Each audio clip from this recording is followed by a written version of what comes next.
Moment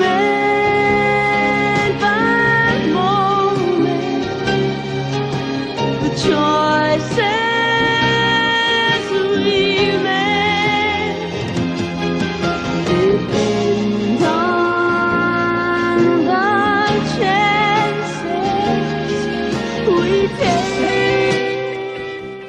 I wasn't lying earlier. Moment by Moment is a film so legendary in its badness that it began John Travolta's long streak of picking a movie every decade that nearly wrecks his career, whether it was this, Battlefield Earth, or the 80s. Released some months after the mega-successful Grease, Moment by Moment performed so dismal with critics and audiences that the film was never given any kind of proper release after its brief theatrical run, showing up only on a cable network in an HD format. Mystery Science Theater 3000 even tried to obtain the rights to the film to spotlight on the show, but they were turned down. And having seen Moment by Moment, we missed out on what could possibly have been one of the best episodes of that series. So instead, you're stuck with me, a guy who normally talks about exploitation films on the internet, breaking from format in order to talk about this camp-tacular romantic drama. It is a little weird for me checking out a movie with an actual mainstream company logo like Universal at the start of it, kinda like the Catalina Caper episode of MST3K that began with the Warner Brothers logo. Hell, even the inclusion of a TV rating isn't something that I see every day, or ever, on this show. I think it stands for TV minus amenity. At least Travolta isn't the only one who went down with this ship. The movie was produced by Robert Stigwood, the mogul behind Saturday Night Fever and Grease. But this isn't quality Stigwood we're getting here. No. This is Sgt. Pepper's Lonely Hearts Club Band Stigwood. The quick dissolves in this opening are weird. Apparently this movie stars not only Lily Tomlin and John Travolta, but also Rodeo, Gucci, and Hermes. I must say though, I am used to seeing names similar to Harry Horner popping up in the credits. Right away, the tone is set. Travolta looks less like a character, and more like he's in this just to kill time before his next bigger and better project. This guy's a rebel too. The sign says don't walk, but he crosses anyway, while running! Lily Tomlin plays Trish, a wealthy socialite, picking up some meds. This is gonna be fantastic, because from the looks of it, Travolta's about to recognize his long-lost sister. Because they look exactly alike in this thing, and it throws me off every time they're on screen together. Travolta is there to see his friend Greg, who, as it turns out, has been arrested. How could you do that? People are beginning to stare, please. Well, that's what happens when you have guilt. It feels like people are staring at you. Well, then maybe you shouldn't yell in a public place. He's so distraught over his friend, he just decides to move on to hitting on Tomlin. Hey, cinema hairstylist, where apparently they both ask for the barberino. Travolta recognizes her from working as her valet at a prior event. And that's not all he remembers. The dent, it's still there. That's something you hardly ever see, a dent in a Mercedes-Benz, huh? Not in Beverly Hills, anyway. There must be a law or something. Now do you remember me? Huh. You remember both her and a dent on her car from several months ago. Tomlin has met her stalker. Your husband, he accused me of making that dent. Then he accused me of being stoned, too. Which, I'll be honest, I was, but... Well, I'll give it to him here. It's not often you see an actor give an excuse as to why they agreed to be in a movie during said movie. I need to get more in touch with my sensitive side, because clearly, this is love at first sight. I wasn't worried about you. I was just telling the truth. Well, yeah, I know you were telling the truth, but you were still worried about me, to face it. No, that's something you've made up in your mind. 6 minutes in, and I am so glad I'm watching a movie about these two. And what the hell? I don't even know Travolta's character's name yet. What is your name? Think of Sunset. Strip. What? Your name is Vic Sunset. You don't need a nickname like Strip, let alone any nickname. Oh, thank God, it's the opening scene from Grease. Oh, son of a bitch! Still moment by moment. And as much as I like John Travolta as an actor, after seeing this here, I'm not sure he would have made a very convincing John McClane. Oh, context for this scene? He followed her all the way to her beach house. You want to hear something crazy? I hated to think of you tossing and turning. Haha, you're right! That is crazy. But hey, in some romances, one person usually brings flowers or candy. Strip offers her some sleeping pills. Then I thought if I saw you accidentally or bumped into you, I'd give you some red, so there you go. I'm really not interested. I guess it's nice that he asked her first. Most stalkers would have just slipped it in her drink, which I'm sure he's still gonna do anyway.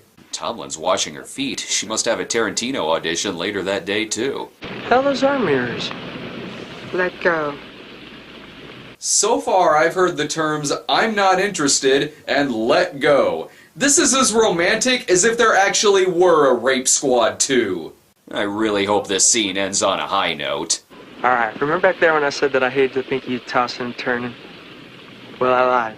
I love to think of you tossing and turning. Matter of fact, sometimes I can't stop myself thinking of it.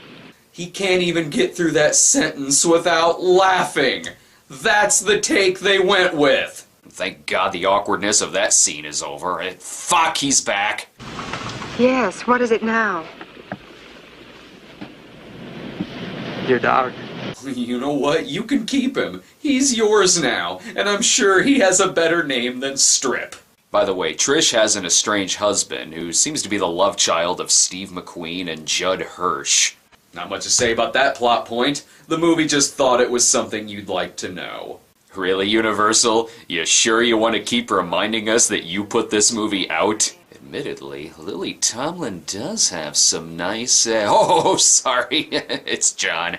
No, John, don't throw yourself in the water. You'll do Blowout in a few years, and that was a great movie. If a soaking wet and beach-smelling Travolta doesn't woo her, I don't know what will. Can I borrow a towel from you? You don't have a towel? Oh, she doesn't have a right to be annoyed by him here. His name is Strip. He's gonna, strip at some point. Besides, doesn't Strip have some friends he should be staying with? I would have brought my own towel, but I was going to get it from my friend's house, but guess what happened? Don't you want to know what happened? Okay, what? They weren't there. Ooh, what a great story. I do like the looks of this Saturday afternoon, though. Chicken, wine, Architectural Digest. Look, do you want to be alone? Because, if you want to be alone, I can take a hint. No! No! I don't think you can! The whole first act of this film can be described as Lily Tomlin looks at John Travolta with disgust. And he keeps offering her meds. The only reason I came by was to tell you, since you're into pills, I can get you any kind of mood changes you want. I am not into pills. Well, maybe you should be. Damn Scientologists, always pushing their pharmaceutical medications on us. Wait. I'm starting to wonder if this is even going to turn into a romance. Hey, can I talk to you? No, really, it's an intrusion. Little do you know that It's an Intrusion was the You Complete Me of the 1970s. After annoying her some more, he keeps on talking even after she's left the porch to answer the phone. I want you to drink this. Oh, I see where this is going. He's gonna take that drink and end up next to Rex from The Vanishing. But maybe she is starting to care for him a little. I wonder if you have a fever. Okay, I have no problem making a Saturday Night Fever reference in a John Travolta movie, but not when it's given to me that easily. Maybe I should sleep inside tonight. You know, where it'd be warmer. No.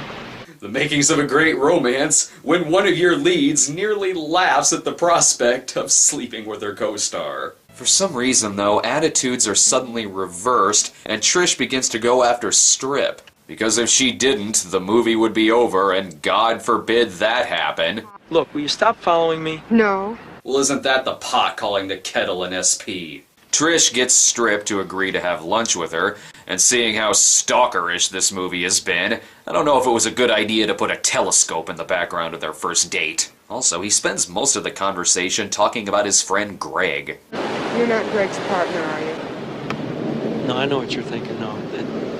Look, we're just best friends. So you're John Travolta, and your potential love interest just asked if you were gay, because you've done nothing but talk about your male friend Greg, And your love interest is Lily Tomlin. The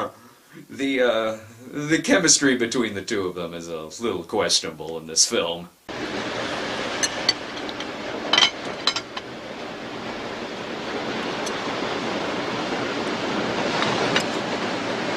Oh, well, never mind. I stand corrected. You know, I always feel like I'm overstepping my bounds with you or something. Well, you stalked her enough, but at least you haven't shown up at her house drunk yet. Oh, now what did I do to upset I you don't now? like your coming here drunk. Oh, just because I'm drinking, that means I'm drunk, huh? Oh, scratch that off the list. You know, Film Brain was right when he said that the most annoying and cliched thing in a romance is the third act breakup. This whole movie is the third act breakup. He showed up drunk to ask for his address book, which he left behind at lunch. Convenient. But it's resolved when he shows up later, sober, and again asks for the address book. Good, because God forbid there's any loose ends. I'm gonna get you a robe. Why don't you take off those wet clothes? In other words... strip. Him showing up at the door all helpless like this, and following it up with lines like these... Are you leaving me? Where are you? Don't leave me. I won't. He's turned into a lost dog, and if this scene ends with him taking a shit on the carpet, that'll honestly be an improvement. This is supposed to be some kind of tender moment, but Tomlin looks annoyed just being there. Is he dead? Oh, okay, he blinked his eyes. With all the movies I watch, I'm kinda used to seeing giant white 70s bush. I know it's the dog, I just like that joke. Now that they've hit it off, maybe the chemistry will slightly improve.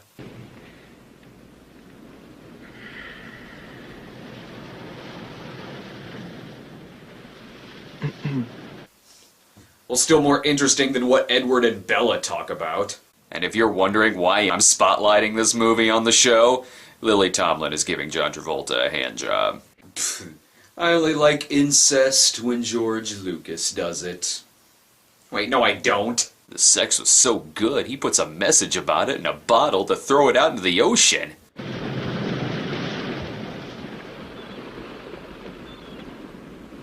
Yeah, you might want to go out there and pick it up from the sand that you just threw it in. I want to talk some more about you. How you met Greg. Hitchhiking. They're making out while she's asking him about his guy friend. Are you sure there's not more to your relationship with Greg? We do get a little bit of backstory here when Strip explains why he became a drifter. September the 4th, my 14th birthday. Why? Because they forgot my 14th birthday for one. Well, it does have a happy ending, though. He did end up with Jake Ryan. It's not my nature to stay where I'm not wanted, so I don't. And how do you explain the whole first 40 minutes of this movie? Oh, and I love how they pick one of their makeout scenes to remind us that this movie is for mature audiences only. Not that many people are going to notice that anyway, because seriously, I can't tell which one of them is which, so I guess I'll just jerk off to both of them. Ooh, that's funny. There's no bubble machine hooked up to that tub. So weird.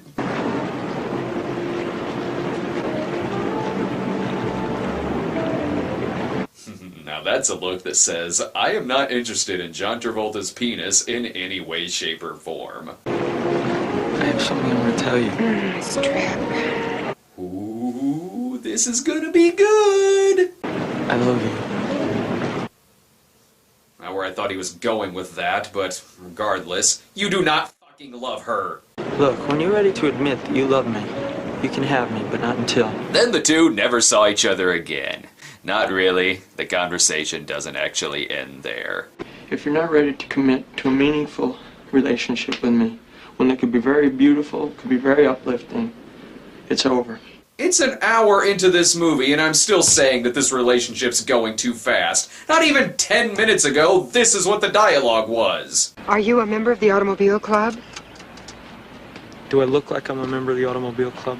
They've completely forgotten his power of grease lightning.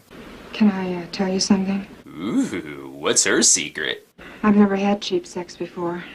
Are these really the secrets you're keeping inside? Because I don't think they are. She actually does tell him she loves him, and he returns it with a smile that says, I'm gonna burn your corpse after I strangle you. But I guess they seem like a cute couple of platonic friends. Okay, remember when I walked in to the cook store and I asked you, did you remember me? And you said no. Didn't you remember me? Go on. Yes, I remembered you. Oh, I thought so. Good. Mystery solved. Go back to baselessly saying I love you. You're getting tired of me saying I love you. Because if you are, I don't have to say it so much. I don't know about her, but the audience is getting a little sick of it. And most of this sex scene just involves the two of them trying to figure out how to take her jewelry off. If there's one good thing to come from this movie, at least a decent-looking sandcastle came out of it. Plus, the dogs have better chemistry than the two lead actors. Don't they even have any other friends besides Travolta's off-screen Greg? I am glad to see that you are alive and well. I have been calling and calling. Who the f*** are you? She's got this photographer who does huge blow-ups of feet in all sizes, shapes, and forms. Can you imagine? She's calling the exhibit Photography. Well, thanks for stopping by. Oh, who am I kidding? Stick around. Something else incredibly awkward is gonna happen. Thank you.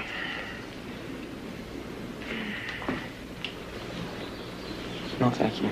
Alright, this time I don't really blame Strip for being pissed off. He storms out, so Trish and Mystery Lady go looking for him on the Strip. And really, I should be watching much better movies, like Jaws 2. I've been giving a lot of crap about Travolta and Tomlin looking identical, but apparently back then, everyone looked like John Travolta. Well, the montage music is kinda good, though.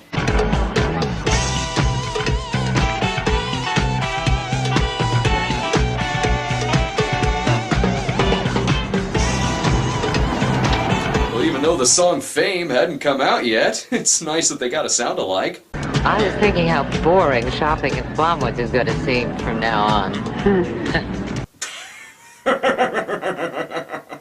But don't get sad yet. He ends up coming back. Please come here. I just came by to get my address book and then I'm splitting. I'm starting to think that this address book doesn't even exist. Please come here. Let's make up. You know, if you're saying the line, let's make up, you could at least look like you want to be in the same room with the guy. There, this makes it okay. She gives him another hand job. I love this scene, though, because someone looked at this shot and said, "Ladies and gentlemen, we have a poster." I love you. I love you. I love you. I would say that the phrase, "I love you," is losing all of its meaning, but I never believed either of you in the first place. Trish invites him to the photography party, and I think Kitty and Stud's party would have been a much better choice than this. See? Even Bo Svensson here looks pissed. Naturally, her ex-husband makes this awkward, so Strip leaves again, only to overhear Trish later talk about how their relationship might not last. Fate is throwing everything but an earthquake at them to keep them apart. Listen to fate. Then when they do fight with each other, they're not even believable at that. You were out of my reach right from the start. I mean, who was I kidding, huh? I mean, let's face facts. And pretty soon you'll be old enough to be my grandmother. Well, yeah, but you're also gonna age too. You're always gonna be the same amount of years apart. That's not all that upset Travolta at this party, however. What does Dan Santini have to do with anything?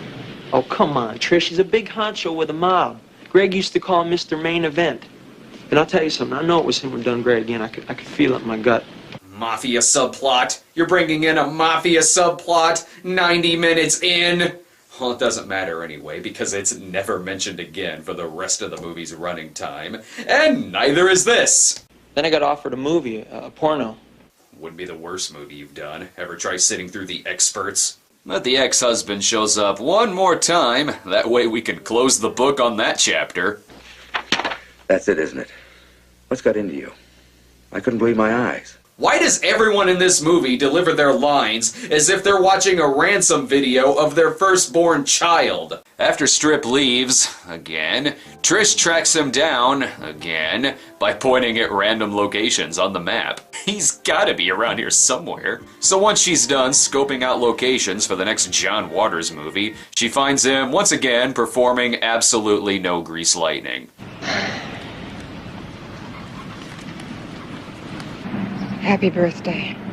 Aw, he's 15 today.